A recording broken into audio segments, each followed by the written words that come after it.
I'm Yoron Israel, and this is Coffee Talk.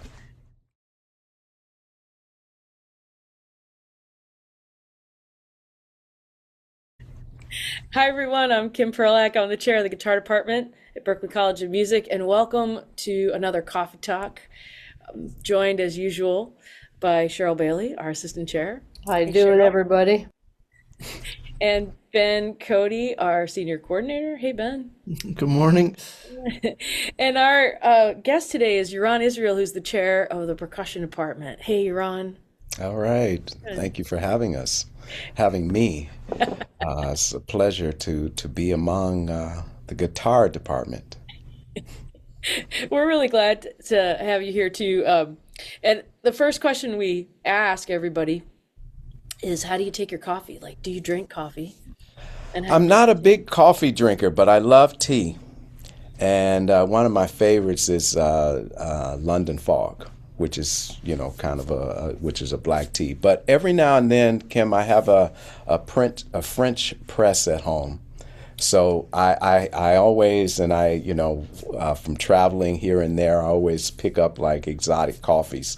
So every now and then I'll have something, in the French press.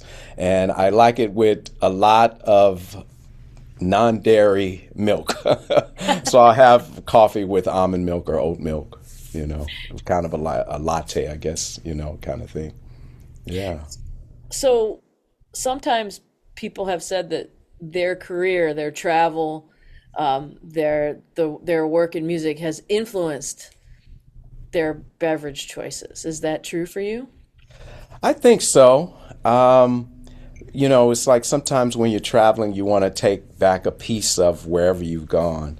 And I found like with teas and coffees and, things like, sweeteners and flavors and things like that. Those things tend to last a while, especially, in the case of like flavors and things like that. So it kind of keeps me thinking about, that trip that I made in Dominican Republic, or that trip that I made, in Africa, having these flavors in the house. So I think it does. That's great. You also mentioned that you use non-dairy creamer, and I know that in the past you and I have had a lot of conversations about the work you've done learning about your health and the way you take care of yourself. And that's another theme that keeps coming up here on this program. Like, how do you think about taking care of yourself? Was it a lifelong process of getting to that point, or do you feel like as a younger person you were less focused on it? Like, how do you think about that? Yeah, that's, for me, it's been kind of a lifelong thing. I've been involved with like health, particularly like diet, from a really an early age. I remember in college, experimenting with veganism and vegetarianism. But when it really kicked in, Kim, is when I had my first child. When we had our first child, it was like, you know what? I got to be around to, to see them grow up. I got to be around to, run, make sure they're never able to run faster than me. That kind of thing. So, so when I had that first child, that really clicked.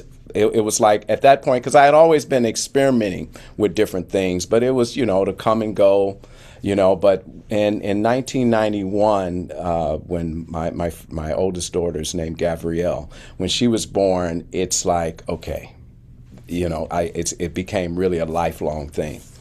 And so at that point, I became a vegetarian. And I don't know, about maybe now 12 years or so, I've been vegan. Yeah, so I think for me, that was my inspiration. And then, also looking at, I think as musicians, we're involved, in our traveling. We're involved and I play a physical instrument. So that's another part of it. I want to have longevity, physically as well as mentally. So that was the other thing. So they kind of worked hand in hand. Mhm. You know, because of what you just said, I almost want to jump to this part of of these conversations that we kind of sometimes leave more towards the end, which is about the way you practice and about the physicality of your instrument. Because I think when you're playing with guitar, it's like it's small muscle groups, right? But for you as a drummer and as a percussionist, you're using your whole body. Mhm. And I'm wondering, like, if there are specific things you think you learned about practicing and musicianship that came from directly from having to think of how your body works when you play your instrument. Yeah. Um, the thing, because I mean, we're all busy. I mean, especially, I mean, I'm speaking to, two chairpersons at the college. I mean, and this job is consuming. And so through the years, I've really been thinking and trying to develop practice routines of trying to get the most out of the least, and in terms of least time, Mhm. but getting the most out of that time that you spend. So practicing wisely. And so for me, it really starts with doing things slowly Mhm. and really trying to work on muscle memory. Because a lot of times, if you're rushing through things, it never really catches on. Even if it catches on physically, I'm not sure that the whole process so that you could act. Because the whole idea of practicing is to actually do things that will be translated on the bandstand. So there has to be a commitment and a process of not only training the physical, but also training the mental so that you could repeat it over and over. And you can then not only repeat it, but, take those ideas and put them in different contexts. Whether you're playing fast, whether you're playing slow, whether you're playing a ballad. And so it's really a mental process. So practicing slowly is something that I like to do. Repetition on small ideas is something else that I like to do. And another thing, too, I try not to get caught up into watching too many YouTube and Instagram and too many videos because that can really, I see it with our students all the time, that can really, and even experienced musicians, Mhm. that can really take a toll, I think, emotionally.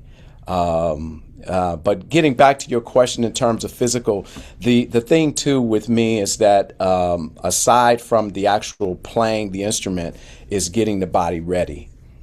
So I like to involve, stretching, and just getting the body ready to practice before I actually practice. Um, Trying to, find that time of just strengthening the body, getting to the gym, that kind of thing, at least a couple times a week. So those, I think all that works together for the good.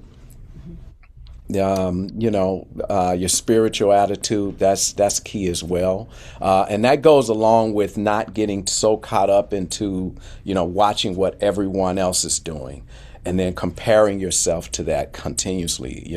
That could really, I find that that can take a really horrible toll emotionally from a spiritual standpoint. There's so much in what you said that I think all of it is right on. And I want to come back to some of the emotional and spiritual things that you talked about regarding that technology and social media. And before we do that, I'm going to kick it to Sheryl because I Okay. saw Sheryl nodding about the practice. She's like our practice schedule person in the Oh, okay. department. And also the taking really good care of your body, Yeah. and making sure that you're strong and flexible before you pick up the instrument and considering that practicing. So, Cheryl, what are you hearing there? Well, now I totally get the whole picture of our affinity you're on to play together. When we Yeah. play together, sometimes I know last time we played, I walked out, I was like, I don't even know what that was. It just kind of came through there. And Yeah. I think we have a very similar approach to approaching the instrument, practicing, and yeah, having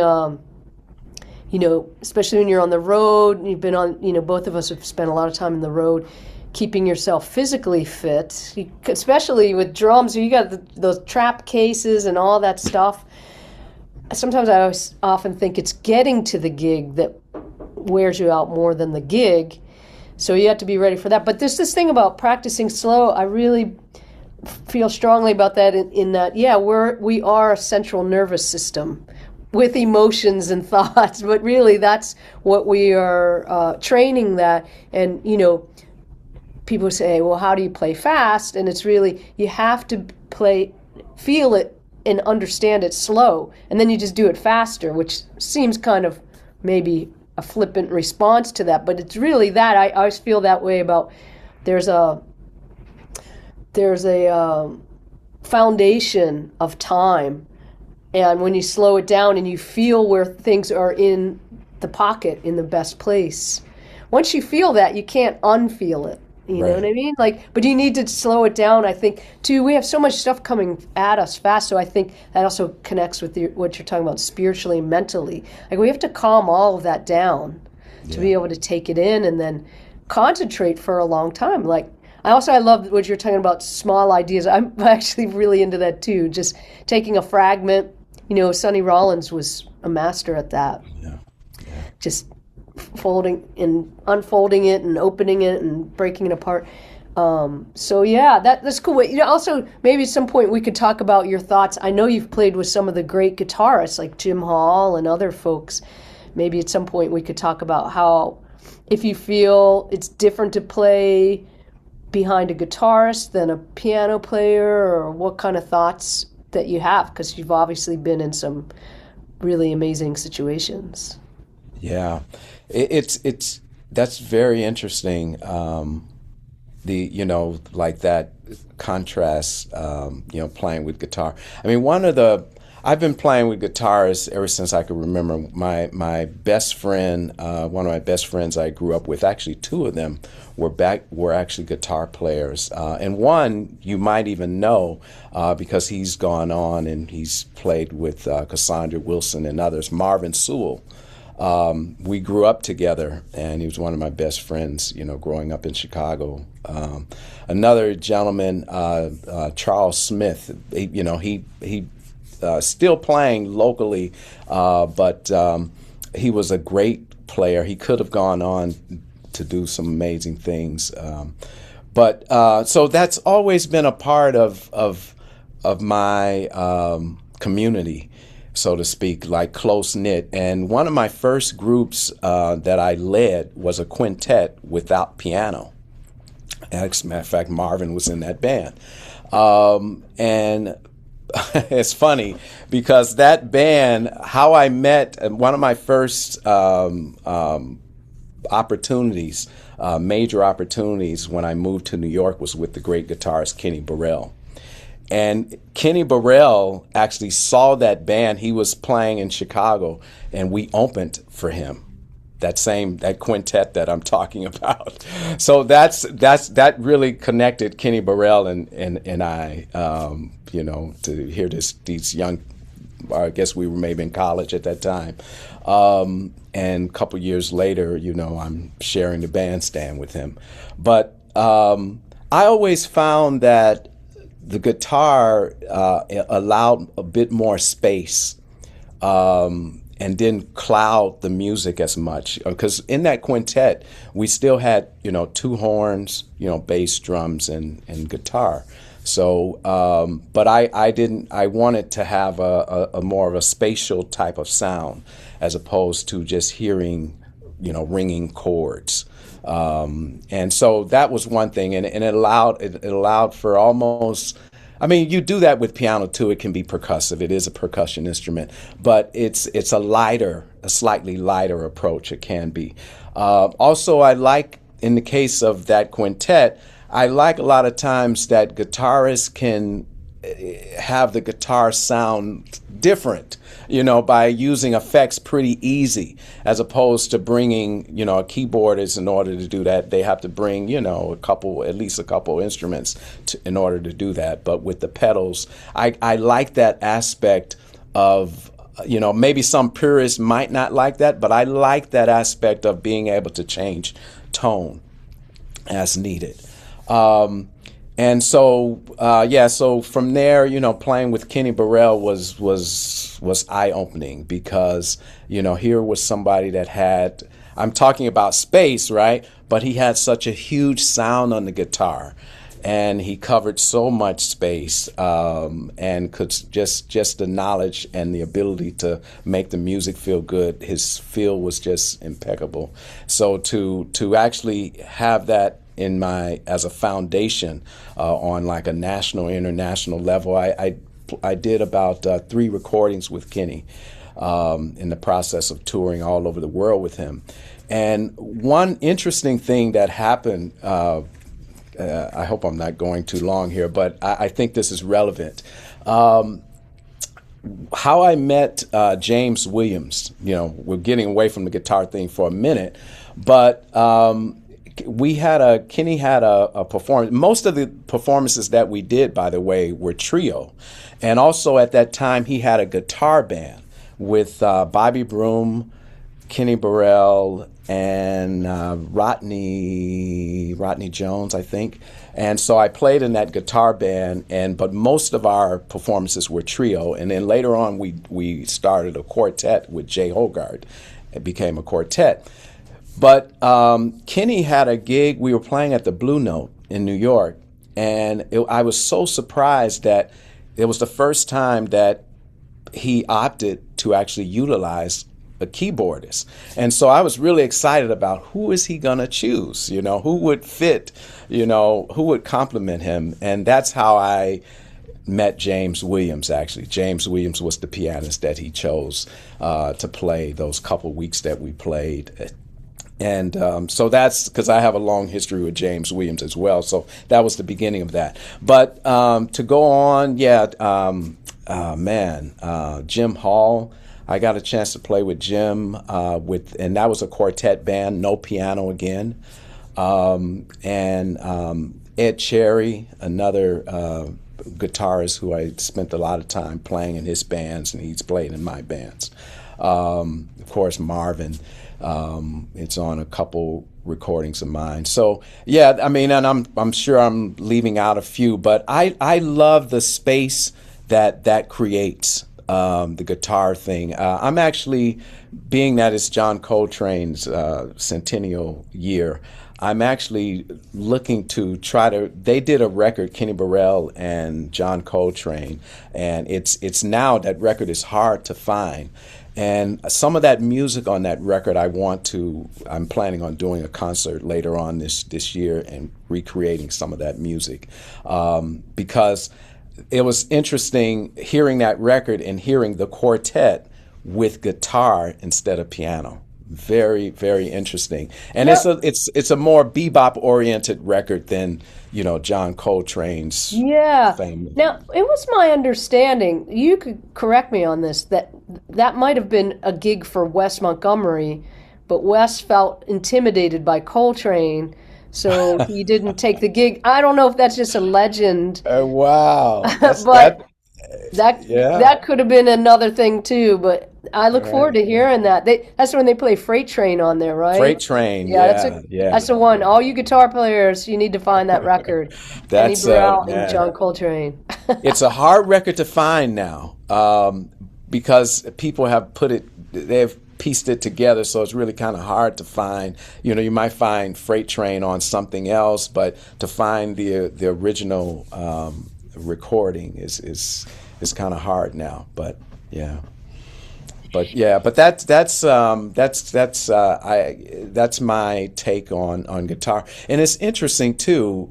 Sonny Rollins, who I had a chance to tour with for some years, he also utilized guitar a great deal. He had guitar and piano, but there were performances where we would play with just guitar as opposed to both. Most gigs were with both, but there were occasions where he would opt to not use piano and use guitar. And Boston's own Jerome Harris was in the band when I... Yeah, it's my friend Jerome. That's awesome. Yeah.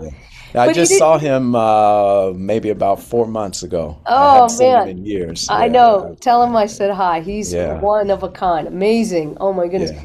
But that is a thing. Not all drummers. I've experienced that because I love playing with you but not all drummers are really understand that space, and I think it freaks them out, the space of the guitar trio. And I think when you get into that and you see what the possibilities are, also for the guitar player, it's like we have the choice to fill it or leave it blank. And I think it can be a wonderful spot for just like a great conversation, really. I think you had talked about something called the percussion discussion. It's like that, right? Yeah, yeah, yeah. It's definitely something, and it's funny too because this aspect that I was talking about of the guitar taking on different tonal aspects. I mean, whether it's that dry Kenny Burrell, sound, or that more Schofield open sound. How do you guys? I mean, because sometimes I've actually worked with some guitarists where I've actually wanted that kind of thing, and it was almost like stepping on shoes, stepping on toes, because it was like, man, this is how the guitar sounds. That's not a guitar. That's an effect. I mean, how does that balance with you as guitarists? Well, I think that timbre is one of those parameters of sound. Like if you come from, I'm speaking from the classical tradition, that's what we practice like literally all day, is how to make as much different kinds of color with the sound with our hands. And then I think so many jazz guitar players that I know, Sheryl included, that's just such a huge focus, that idea that you can have kind of a sound of your own that's a signature to you in a certain way, and then also be able to change the color as much as you want. And I think some people are really their thing is like, this is my sound, it's this color, it's this approach, it's this shape of the note, because there's that idea that we can change the envelope of it as well as the color of it.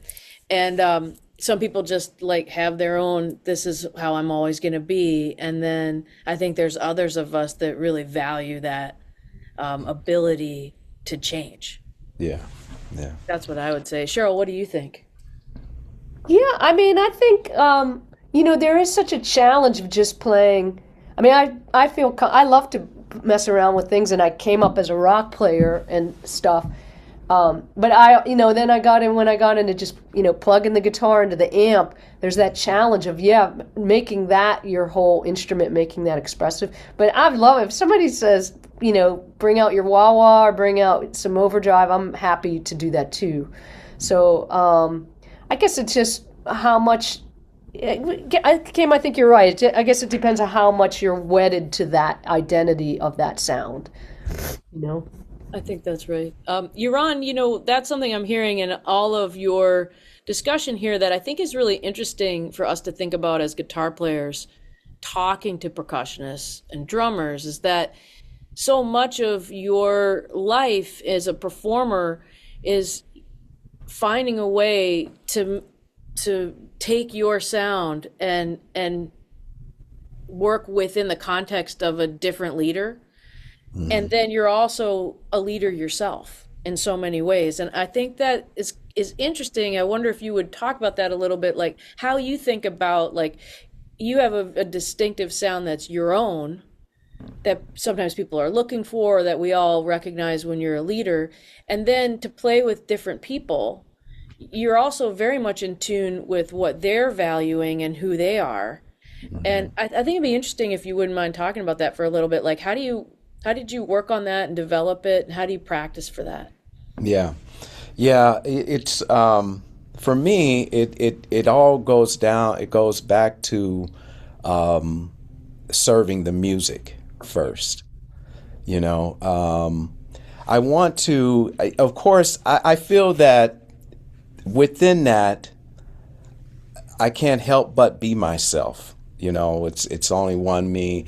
That's again, that goes back to our aspect of not getting so caught up into comparing yourself to other people, and wanting to be someone else.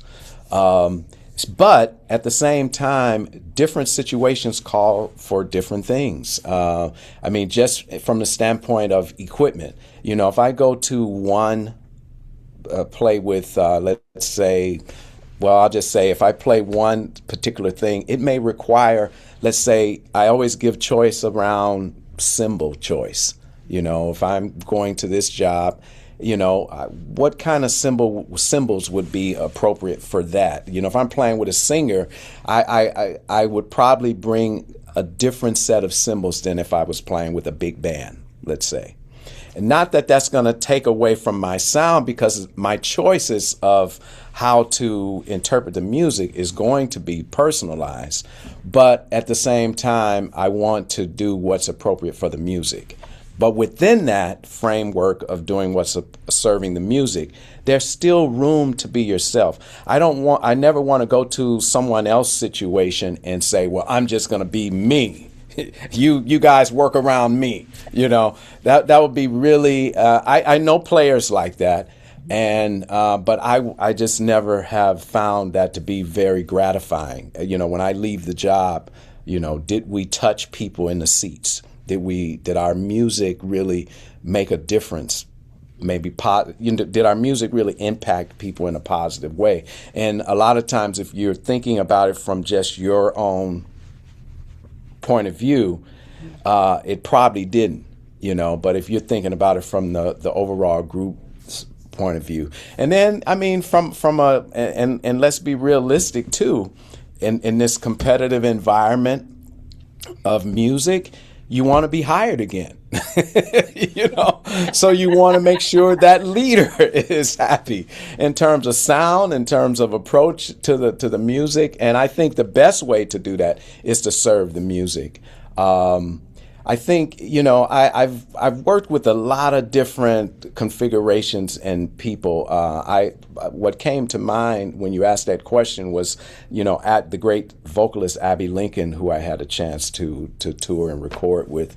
And Abby had a thing. I was just talking to one of our colleagues about this, who just wrote she has a new book that just was published, Lenora Helm. Mm-hmm. And she had a way, when I was working with her, we were probably in our 20s, the trio. And she would often say that what you did yesterday on this particular song is not going to work today. So she embraced the vulnerability of actually serving the music. Let the music dictate what you do. And so that was really that lesson in itself was really eye-opening, because if it worked last night, well, why didn't you do, it should work tonight. And she was like, okay, same song, but different night, different audience. We all have experienced different things. We're in a different location, so, listen. The key thing is listening. Listen to see what is the music telling you now. Live in the moment, and then, tomorrow when we go to the next gig, we've grown, we're different people. So I think serving the music has served me well. And I also it's more fun. For me, it's more fun. It's more challenging. And I think too, the result of it, in terms of really impacting your audience, it's key. And then I have my own projects for a little bit of the opposite of that. Whereas now, I can determine the vision and the direction. And, and then the thing is, you surround yourself with people in those environments, in my led environments, who come to that situation in the same way that I would come to, let's say, their situation, I would hope. And then, if not, then that would be somebody who you wouldn't hire again. So it's an ongoing cycle. do unto others as you would want them to do unto you, right? That's Yeah. Yeah. I I think that's true no matter what music you play, because I definitely, the now that I've become a student and a player of improvisation, I hear exactly what you're saying, and it's not different really for those of us who play interpreted music. It's still different every night. It's still a yeah, temporal art, and you yeah, have to let it unfold. And I used to have a teacher who would say to people who, tried to put too much of their own, like, sort of just control over something, and he would say, your artistic license can become a license to kill. Right? wow, You that's know, good, it that's was a good, little that's good, harsher than the way that's that good. your friend Yeah, put it as a temporal art, but it's true. It's like, if you can get in the way, right, right. and then that doesn't actually help you play better if you feel like you could control it and find the perfect way, Yeah, right? And yeah. I think that's a scary thing, It is. It especially when is. you're, for all of us, but definitely when you're younger in your time as Yeah. well. Cheryl, I know you wanted to jump in and say something at this No, point. well, I just thought that was beautiful, that story you told about Abby Lincoln and just the vulnerability of improvisation, because I think there's a certain level where people say, oh, what licks do you play, or what, and it's like, if you're coming to the situation with licks in mind, that's like a suit of armor, right? You have to let go of leave that in the practice room and just be together. I thought you put that beautifully. Yeah, Yeah. I love that idea of service too, because I think that's something Cheryl, that we say, and Ben, over and over and over again, and that our faculty say. If you're serving the music and serving yourself, and like your spirit, and serving the people who are with you in the situation, and serving the situation, it helps you take the judgment away from it. And Hmm. it actually frees you when you're Yeah. in service.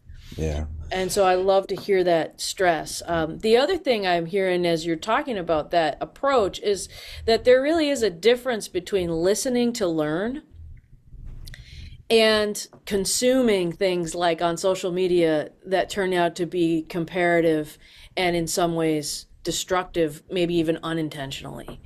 And Yeah. I wanted to fold Ben into this because Ben is is a more recent alum, and been like part of your career is by definition it's online and on social media, but you're trying to find a positive way to use that as a tool.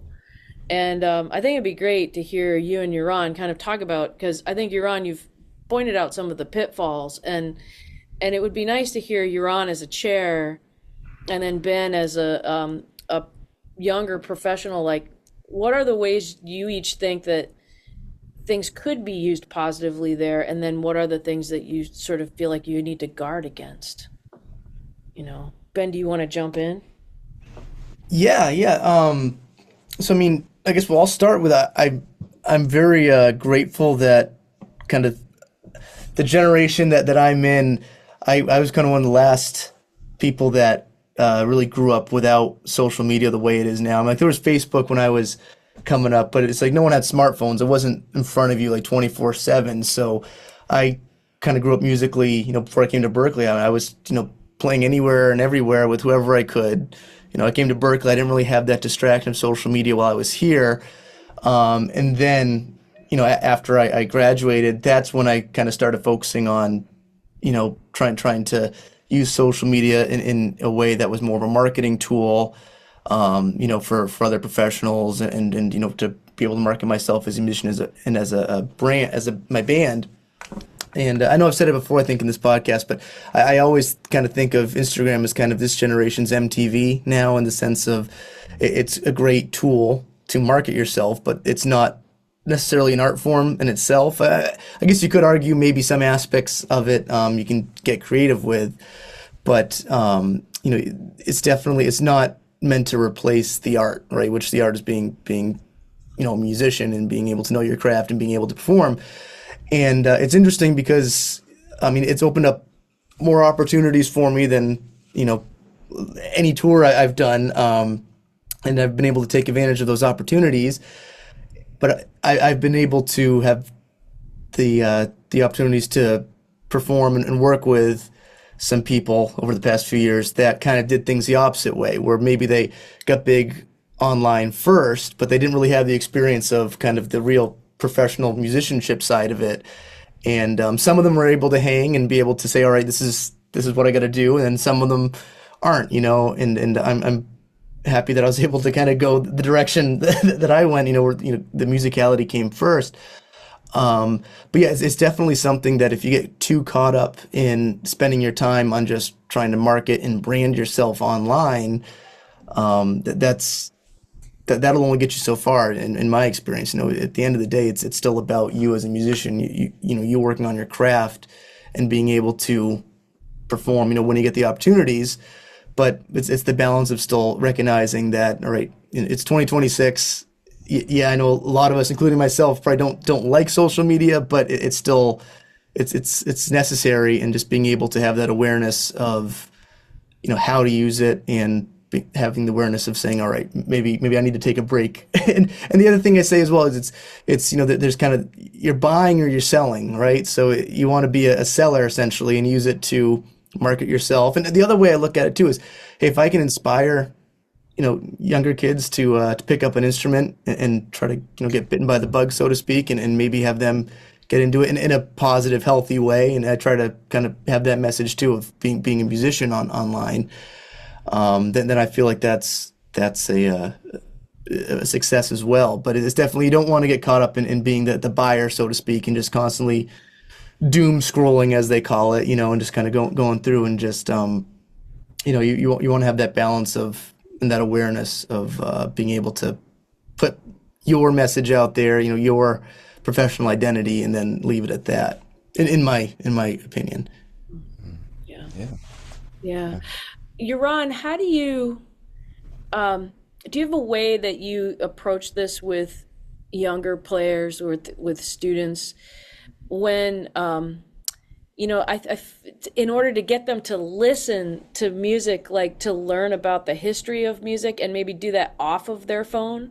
Because I think that sometimes when you say to someone, put the phone down, they're saying, well, I want to listen, right? Mm-hmm. But there's a difference. I think we've been talking about this in the department a lot and trying to figure out how to couch it for students. Like, what's the difference between going to the library, or like going to like a streaming audio library, or like listening to different players to learn from the way things have been done and get a sense of history in performance, versus that idea of like, well, why not just kind of scroll through YouTube and social media and listen that way? Like, do you have a perspective on that? I think having a direction, hopefully inspired by, us and faculty, good teachers. The thing, what's great about, let's say, YouTube, particularly YouTube, is that, thank goodness, people have actually given us a lot in terms of interviews of some of the greats. There's documentaries, there's concerts. You can go back and look at, Sonny Rollins playing in, 1970, or, Miles Davis. And there have been, just myself, I remember a couple years ago, I just went into this whole Miles Davis thing. I wanted to just hear kind of everything that he did, particularly that electric period from the 70s on, because I felt that I didn't totally get it. So, I created a playlist of, all these videos with all the different bands from Bitches Brew on, and all these, not just recordings, but actually the performances, because that's something that younger students don't get a chance to do, I don't think, as much. First of all, it can be expensive. Secondly, there's not the number of outlets that it used to be where you could actually go and watch people play. I would love to be able to tell my students, go and watch people play, but you really can't, honestly. I'm still saying go watch people play as much as you can, but it's not like when I was coming up. I remember I would go to hear different people every night almost. I could, in Chicago, hear different people, and I carried around a little pocket-sized notebook. And I would just write what I'm observing. Boy, the drummer did. Oh, the drummer twirled his stick. Okay, whatever. From the simplest thing to, oh man, man, he had a nice colored pocket square. From the most in-depth, things. The man, his ride cymbal, when he played a medium tempo, he played more of a 16th note feel. I would just write tons of stuff and write the repertoire of what was being played. And then the next morning, afternoon at home, I would go through that, maybe learn those tunes that they had played, find recordings. So that was kind of my process. But now that opportunity is not as available as it was. So using something like a YouTube format or other formats where students can actually see people play, is something that I would, really try to get students to gravitate to. But also with the caveat that you're listening to learn, you're listening to benefit. The minute that turns into you comparing yourself and feeling negative about it, that's the part of it that I don't like, that I see a lot. Where students are, they're seeing this 30-second clip and it's like, oh man, I'll never be able to do that. I just want to, well, don't quit. Can you get something from it and then just do it? Just understand, it took that person probably a long time to do that. You are you, that's the only caveat about it. I think that is the key, is everything that you're describing when you were going out to hear people. It's like a curated listening, whether it's in person or it's on YouTube, and it's like to study. You're taking notes with a pencil, like in a notebook. I remember doing that too. And back when we were kids, I had a similar experience. Like, there are all these places that had music, and my teacher could bring us in for free as kids, as long as we, oddly enough, sat by the bar, you know what I mean, and didn't, and just were quiet. We could watch people. And that was true for classical concerts, but also all kinds of jazz performances and rock performances. And that seems to be more rare. But at the same time, with YouTube, you can do exactly what you're saying. And I think there's a ton there. To the point where when I was in Texas teaching, I had to teach American music history at one point. And so I made it 1963 to 1993, and I felt like everyone had studied history, right? So we took all the great history of the 60s and the 70s, all that great history and the music that folded into it. But I became like a YouTube connoisseur for my class, and I found so much great stuff in there, like tons of great things that, and you're right, because so much of that music, like, one of the things that really struck me was there's a ton of Bill Withers concerts on YouTube. Yeah. And I had always heard that on vinyl. And so I didn't know what it looked like. Do you know what I mean? Yeah. And the way he played guitar, especially when it was solo guitar and he was accompanying himself, I was like, oh my gosh. And so we would have these big listening and watch parties in addition to the class. And I ended up making a website with links, and it was curated though. And it was like, listen for this and watch what this person is doing. What's the difference between, this song that an artist like Bill Withers wrote and then the covers that came after it, and what makes those things different. And, I think if you can do that for yourself or do that with your teacher, it is very different than picking up your phone and scrolling through social media and being bombarded by 15-second videos of what different people are doing and feeling like you're not doing anything with your life. Yeah. The direction is really key, I think. Having a mentor, having a teacher to direct you, curate. Yeah, that's awesome. And I think that's what our roles here, and our faculty. That's our roles, because many of us, our own experiences may have not been well, may have not been like that because those entities didn't exist. But in fact, we were taking the same steps, just another way of doing it. I like that idea. And I like that idea that it is always important to put what we're learning in context. Yeah. Because it does come from very deep cultural roots. All this music that is popular all around the world and in a lot of ways is rooted here in America, in the United States of America. So much of it, it comes from somewhere. Right. And I think what we've also noticed in the department, we've been talking a lot about, is when it's really easy to access where to put your fingers on the instrument and all these different techniques, it's also easy to lose like that stuff comes from very deep cultural roots. Mm-hmm. And in some ways we are still part of an oral tradition, even if it's communicated through a virtual and technology based platform. Yeah. Cool. As the chair, like, how do you think that your career playing with all these people and thinking about all these things as a player has influenced the way you think about your department and the direction of it and what you're seeing? Yeah, that's an interesting question. When I came, I kind of have to go back. When I came to Berkeley, I came here as assistant chair. That position was the position that was available, when I came to Berkeley. Ron Savage was leaving that position, and so I was taking on from where he left off. When I took one of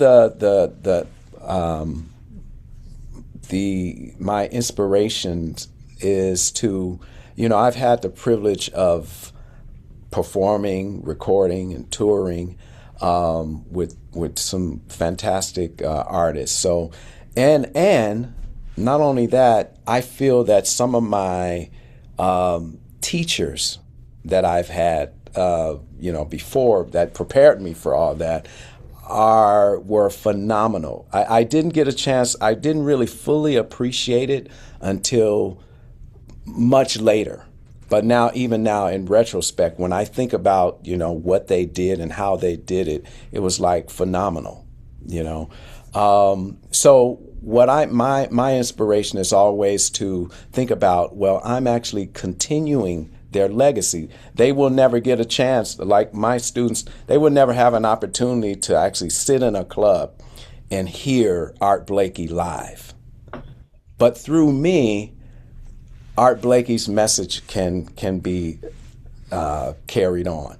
They will never meet, Tyrone Hines, one of my important, and actually I was so happy. I played a gig in Chicago a couple years ago, and he was my high school teacher, and he came out to actually see the concert, and that was just phenomenal. But my students here will never get a chance to know who Tyrone Hines is, but through my messaging, his legacy will continue. So to be like a perpetuator of the legacies that have really influenced me deeply, and I think are important messaging to my students, those legacies. I mean, Alan Dawson, I had a chance. I didn't grow up in Boston, but when I was in New York, I played in Boston quite a bit, and every time that I played in Boston, I would get a lesson with Alan Dawson. That's how I had to do it, since I didn't live in Boston, and the whole virtual online teaching wasn't a thing then. So, but even that, being in close contact and being able to experience, lessons with Alan Dawson firsthand, to hear his sound, to see him play right there in front of you, to hear him play vibes and you're accompanying him on drums. Those legacies, my students won't have an opportunity to experience that. So through me, I can be a catalyst to carry on, the messaging of Alan Dawson, the legacy of Alan Dawson, and so many others. Just really quickly speaking about this a bit, I had a chance. I was in high school, and I had a chance to see Philly Joe Jones live. Changed my life. Changed my life. And one of actually the guitar player friend that I mentioned, Charles Smith, was the one that said, "Hey man, we should go and see this."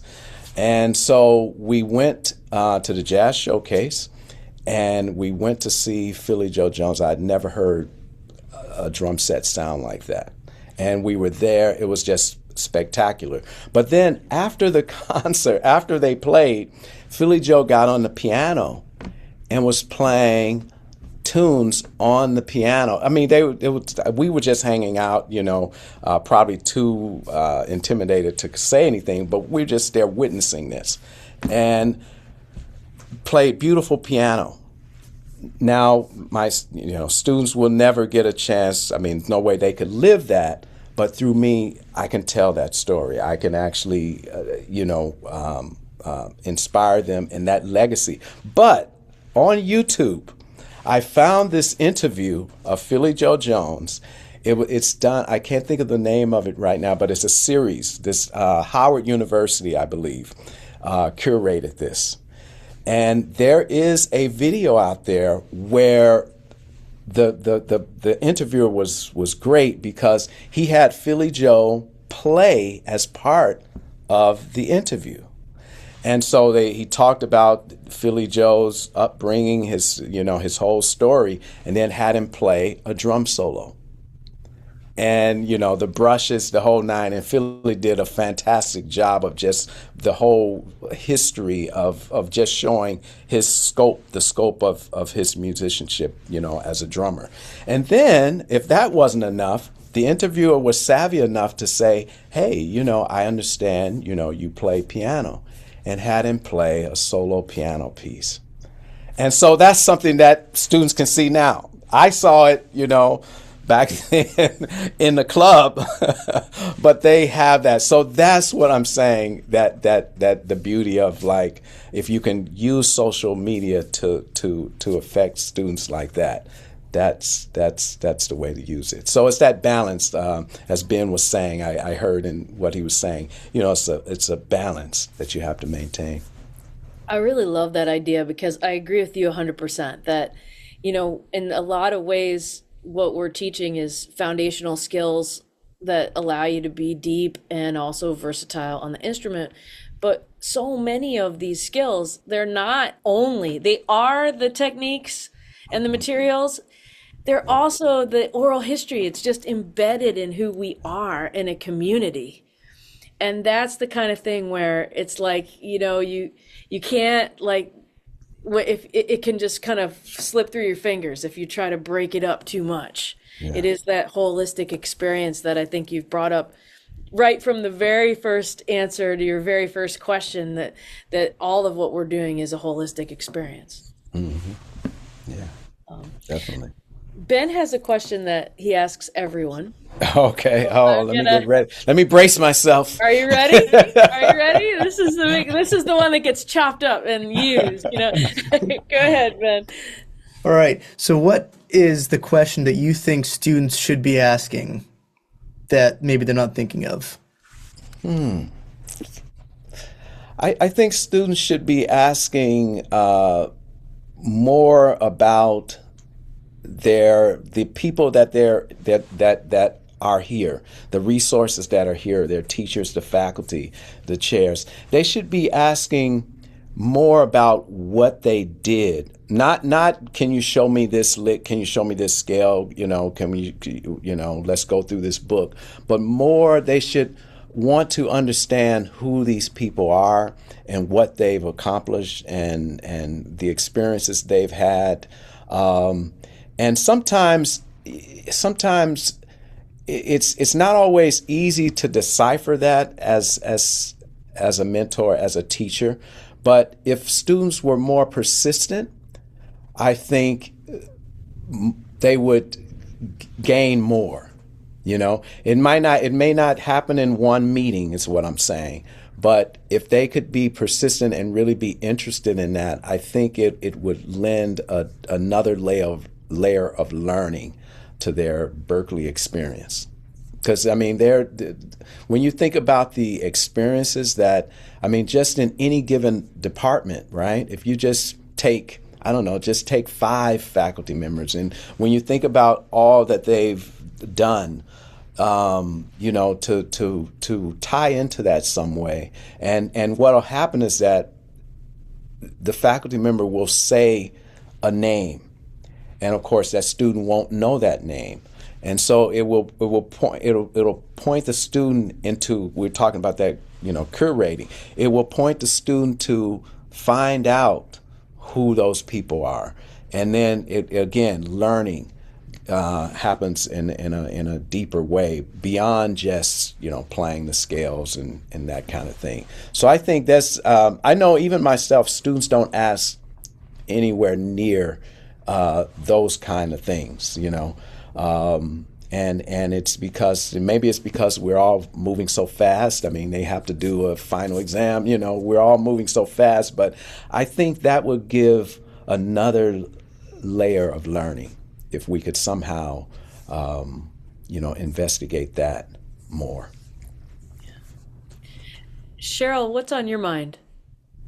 I don't know. This was Yoron. Thanks for joining us. As always, I knew it would be a deep discussion, and there's so much that we can all go back and listen to over and over again. So thanks for, you know, setting aside a time to be with us, and it was great episode. Thank you.